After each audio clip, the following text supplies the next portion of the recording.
Hello friends, എല്ലാവർക്കും പുതിയൊരു വീഡിയോയിലേക്ക് സ്വാഗതം.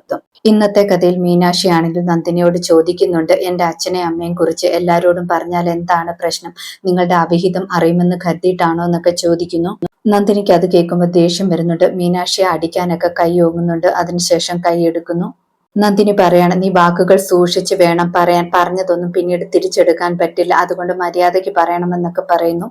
മീനാക്ഷിയാണെങ്കിൽ വീണ്ടും പറയുന്നുണ്ട്, എന്റെ അമ്മ ഇല്ലാതാക്കാൻ കാരണം നിങ്ങൾ മാത്രമാണെന്നൊക്കെ.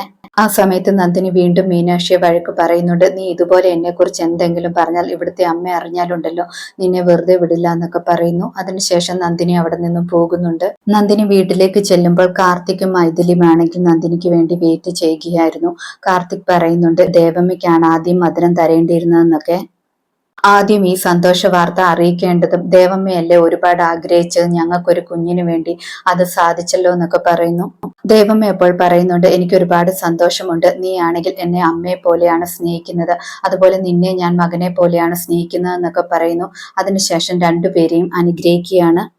പിന്നീട് മൈഥിലിയും വൈശാഖും തനിച്ച് സംസാരിക്കുകയാണ്. മൈഥിലി ആണെങ്കിൽ വൈശാഖിനോട് ചോദിക്കുന്നുണ്ട്, സ്വർണം എവിടെയെന്ന്. വൈശാഖ് ഇപ്പോൾ പറയുന്നുണ്ട്, എന്റെ കയ്യിൽ തന്നെയുണ്ട്, ഞാൻ തരാമെന്നൊക്കെ.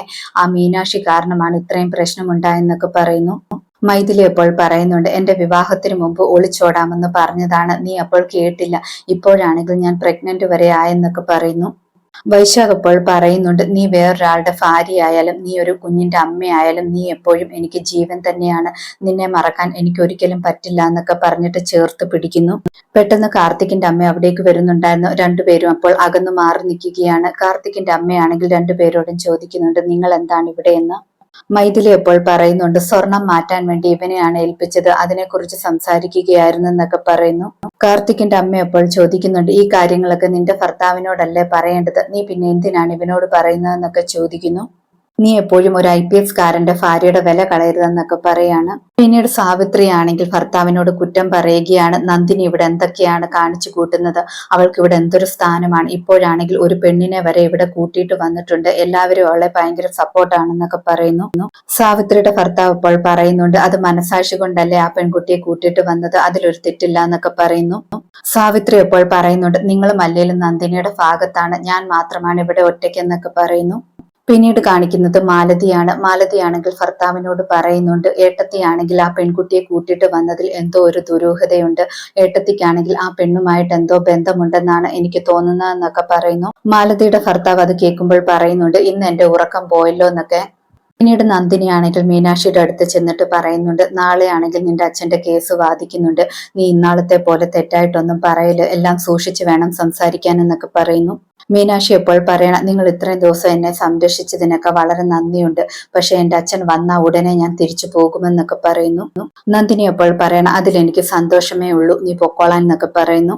അടുത്ത ദിവസം കോടതിയിലേക്ക് പോകാൻ വേണ്ടി നന്ദിനി ആണെങ്കിൽ മീനാക്ഷിയുടെ അടുത്തേക്ക് ചെല്ലുന്നു. മീനാക്ഷി ആണെങ്കിൽ നന്ദിനിയുടെ അടുത്തേക്ക് വരുമ്പോൾ രണ്ടുപേരും കറുത്ത ഡ്രസ്സാണ്. അപ്പോഴവൾ അവളുടെ അമ്മ മാധുരിയെ കുറിച്ച് ഓർക്കുന്നുണ്ട്. മാധുരിയും അവളും ഒരുമിച്ച് ഒരേ ഡ്രസ്സ് ഇട്ടതൊക്കെ ഓർക്കുന്നു. മീനാക്ഷി അപ്പോൾ വിചാരിക്കാൻ, അതുപോലെയല്ല, ഇവർ എന്റെ അമ്മയല്ല, എന്തായാലും ഈ ഡ്രസ്സ് മാറണമെന്ന് പറഞ്ഞിട്ട് നന്ദിനിയോട് വെയിറ്റ് ചെയ്യാൻ പറയുന്നു. അതിനുശേഷമാണെങ്കിൽ ഡ്രസ്സ് മാറിയിട്ട് വരുന്നുണ്ട്. നന്ദിനി അപ്പോൾ ചോദിക്കുകയാണ്, നേരത്തെ ഇട്ട ഡ്രസ്സ് എന്താണ് മാറ്റിയതെന്ന്.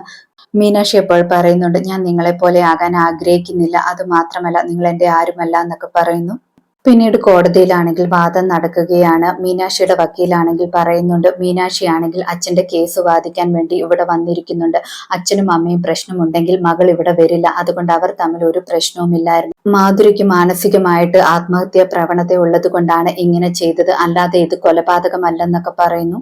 എതിർഭാഗം വക്കീൽ എപ്പോൾ പറയുന്നുണ്ട്, അങ്ങനെയല്ല, നേരത്തെ ആണെങ്കിൽ ഇങ്ങനെയൊന്നും അല്ലല്ലോ മീനാക്ഷി പറഞ്ഞതെന്നൊക്കെ പറയുന്നു. മീനാക്ഷിയുടെ വക്കീൽ എപ്പോൾ പറയുന്നുണ്ട്, മീനാക്ഷി എനിക്ക് വിസ്തരിക്കണമെന്ന്. ആ സമയത്താണെങ്കിൽ നന്ദിനി പറയുന്നുണ്ട്, സൂക്ഷിച്ച് സംസാരിക്കണമെന്നൊക്കെ. അതിനുശേഷം മീനാക്ഷി സാക്ഷിക്കൂട്ടിൽ വരുന്നു. മീനാക്ഷിയുടെ വക്കീലാണെങ്കിൽ എന്താണ് സംഭവിച്ചതെന്നൊക്കെ ചോദിക്കുന്നു. മീനാക്ഷി എപ്പോൾ പറയുന്നുണ്ട്, ഞാൻ വീട്ടിലേക്ക് വന്നപ്പോൾ ടെറസിൽ ബഹളം കേട്ടു, ഞാൻ അവിടേക്ക് പോയപ്പോൾ അച്ഛനാണെങ്കിൽ അമ്മയെ രക്ഷിക്കാൻ വേണ്ടി കൈ കൊടുത്തുകൊണ്ട് നിൽക്കുകയായിരുന്നു, ആ സമയത്താണെങ്കിൽ എനിക്കാണെങ്കിൽ ചെറിയൊരു അപകടം പറ്റി, അത് കണ്ടിട്ട് അച്ഛൻ തിരിഞ്ഞു നോക്കിയപ്പോഴേക്കും അമ്മയുടെ കൈ വിട്ടുപോയി, അങ്ങനെയാണ് മരണമുണ്ടായതെന്നൊക്കെ പറയുന്നു.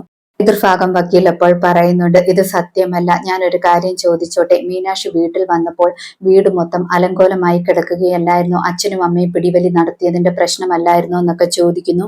വീട്ടിൽ സാധനങ്ങൾ ചിന്നിച്ചിതറി കിടക്കുകയായിരുന്നെന്ന് മീനാക്ഷി സമ്മതിക്കുന്നു. അതുമാത്രമല്ല, ഒരു കാര്യം കൂടി ചോദിക്കാനുണ്ട്, അച്ഛന്റെ പേരിലാണെങ്കിൽ അമ്മ പോലീസ് സ്റ്റേഷനിൽ കേസ് കൊടുത്തിട്ടുണ്ടോ എന്ന് ചോദിക്കുന്നു. ആ സമയത്താണെങ്കിൽ മീനാക്ഷി വിഷമത്തിലാകുന്നു. ഇതോടെ ഇന്നത്തെ കഥ അവസാനിക്കുന്നു. പുതിയൊരു കഥയുമായി വീണ്ടും കാണാം. താങ്ക്